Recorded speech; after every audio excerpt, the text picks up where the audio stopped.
What's going on, guys? King Raven here, coming at you with another video. Today I'm going to do something that I really haven't done before. I'm going to show you all the pieces of one of the brands that I collect. But before we get into the video, let's do a quick wrist check. Today I am wearing the Islander watch ISL-60, the 60, aka the Blue Dial Monster. Love this watch. It's an excellent watch. If you'd like to know more about this watch, go over and check my video about the ISL-60. I did a complete video on it. So I love Islander watches. They're a great brand.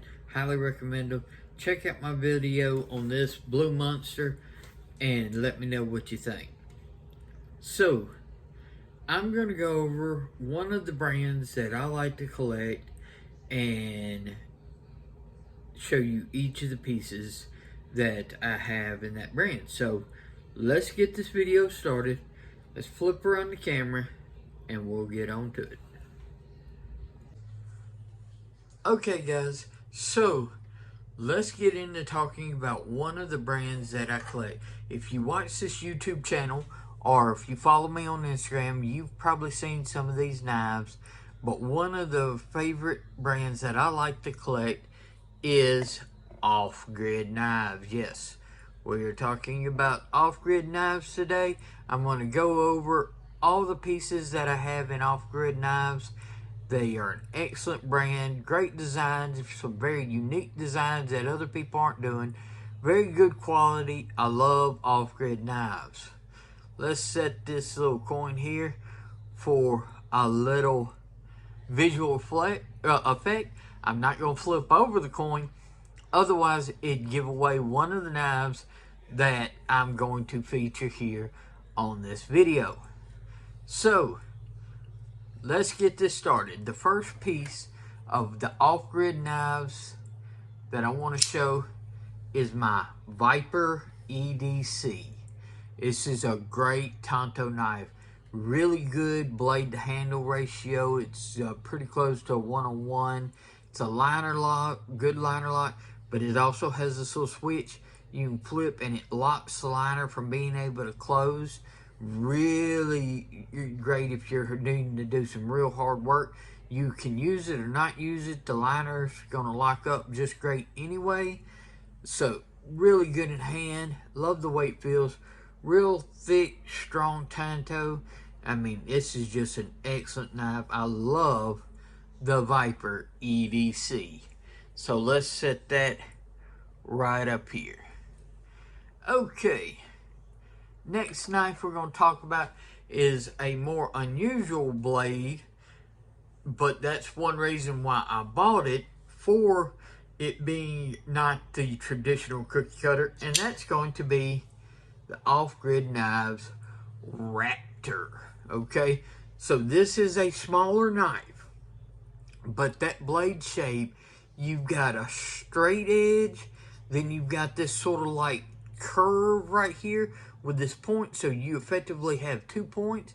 So you can do cuts like this, you can do cuts in that draw it into that recurve. I mean, this is a very effective and very useful EDC knives for boxes, packages, getting into stuff. So this little bad boy here and everything is very nice. I love the Raptor. I think it's very unique. I think it's very compact and very useful. It's great to throw in a pocket, especially if you know, hey, I'm going to be doing boxes, packages, and stuff like that. Not the best food prep knife, but, you know, it sells in other areas. And sort of do a quick size comparison. If we look between like the Viper and the Raptor, you will see it is a smaller knife. The Viper is longer. So this is a more compact, I would say more in your Delica, Spyderco Delica type size frame. Great knife. Love the Raptor. So let's set the Raptor over here along with the Viper. Next knife. This is probably, you know, one of my go-to knives. I featured it on other videos and stuff. It has an excellent blade. This is the Cayman EDC. I love the Cayman. This sort of real pronounced clip point Bowie style, jimping on the back.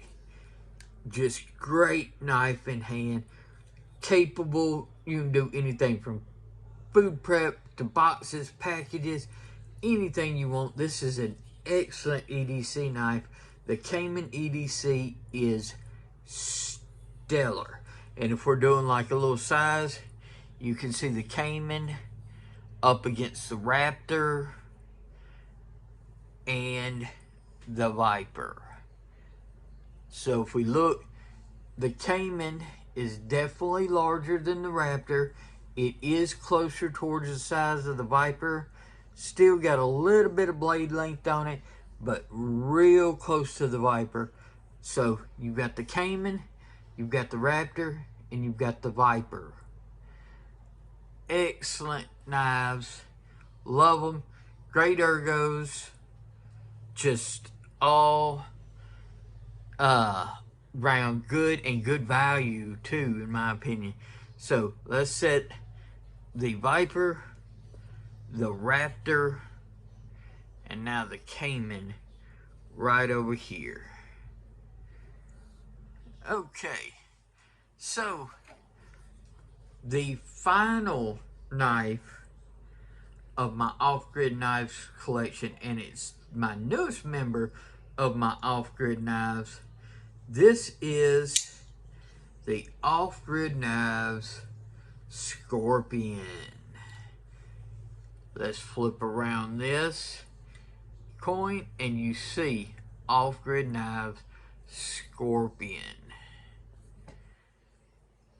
This has carbon fiber inlays, has an excellent blade. This is S35VN. Look at the smoothness and the grinds, bevels and everything jimping up top. This is a beautiful knife. It is a frame lock, titanium frame lock knife. Sweet closing action. Opening action is stellar. This is part of their Elite series is what they call them. The Scorpion Elite series. So where these are like just a regular off-grid knives, this is part of their more elite, and it is awesome. I love it.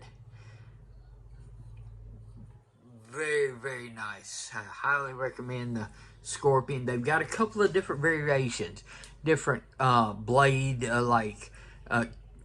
finishes, and different handle inlays and colors. They're all the same like shape and titanium frame lock. I believe they've got a couple of S35V, and I believe they've got some in a different steel, M390 or 20CV. I can't remember, but these Scorpions are awesome. Highly recommend. Now this is a long, larger knife. So if we look and compare it to the Cayman and the Raptor and the Viper, you can see if we kind of line them all up that the Scorpion by far is the longest and largest knife, has the longest cutting edge. But these are my off-grid knives. I highly recommend it. Check them out. you know, this, I'm not an affiliate, I'm not sponsored by them. This is just a brand that I love and I really recommend. So just give them a follow, go check them out. If you've never handled one, get you one, you won't be disappointed. I plan on getting some more off-grid knives, so I'll probably do another take on this video. So let's flip the camera around. I'll give you my final thoughts and then we'll close out for today. So, off-grid knives. Great brand, love them. Check them out. Let me know, what do you think? Have you handled an off-grid knives? Is this a brand that's caught your attention? I'd love to know in the comments.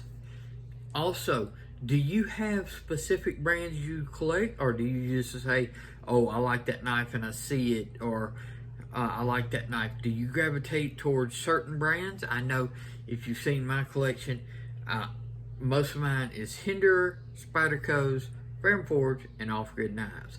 Those are four. I've got individual, one here, one there, axial out the fronts, a Chavez, different stuff like that. But those are the four brands that I tend to gravitate to and buy several different models of those brands. Let me know what you do. And let me know if you've ever handled one, what you think. If the budget end or more affordable end of off-grid knives, stellar materials, stellar knives, you can't beat it. But if you've never checked out one of their Elite series, good gosh, I highly recommend. This rivals Weaves, this rivals Bestex, this rivals, you know, any you could fill in the blank of any of those titanium frame lock knives. I've handled several, and this action, this knife, the fit and finish, this is just as good of any of those particular brands. So I highly recommend checking out their Elite series as well as their budget series of off-grid knives. So this is gonna wrap it up for this video. I'm King Raven. Y'all be safe out there, and I'll catch you in the next video.